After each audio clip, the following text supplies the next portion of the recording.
पुण्यातील स्वारगेट बस स्थानकामध्ये 24 वर्षीय महिलेवर बलात्कार करणाऱ्या आरोपी दत्ता गाडे याला पोलिसांनी अटक केली आहे।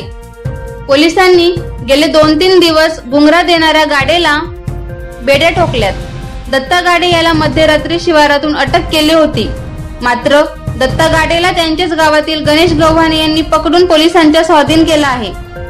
पोलिसांना गुंगरा देणाऱ्या दत्ताला गव्हाणेंनी कसं पकडलं याबाबत त्यांनी सविस्तर घटनाक्रम सांगितला आहे। 2 दिवस पुणे शहर तपास करत होते। आमच्या गावातील आरोपी दत्ता गाडे हा त्यांना सापडत नव्हता। पोलिसांनी मीटिंग घेऊन ग्रामस्थांना मदत करण्याची विनंती केली। पहिल्या दिवशी आरोपी पहाटे 5:15 वाजता पाणी पिण्यासाठी आला होता। जेवण करून गेला, त्यानंतर तो गायब झाला। संध्याकाळी 10:30 वाजता महेश वेरट यांच्या घरी पाणी मागत होता।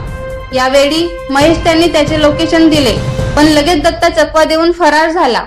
10:30 पासून 1 वाजेपर्यंत त्याला पकडण्याचा प्रयत्न करत होते, मात्र तो काही हाती लागला नव्हता। मी आणि आमचे शेजारी साईनाथ आणि श्याम हे सोबत होते। मी गाडीवर होतो। क्रिकेटच्या मैदानाकडे गाडी नेली। त्या ठिकाणी एक विहीर होती, तिथे तो बसला होता। गाडीचा लाईट त्याच्यावर पडली तेव्हा तो उठून गावाच्या दिशेने पळू लागला। तेव्हा मी गाडीची लाईट सुरू ठेवली आणि पळत जाऊन त्याला पकडल्याचं गणेश गव्हाणेंनी सांगितलं। कैलास कोडी यांचा रिपोर्ट, माझा आवाज लाईव्ह, मुक्ताईनगर।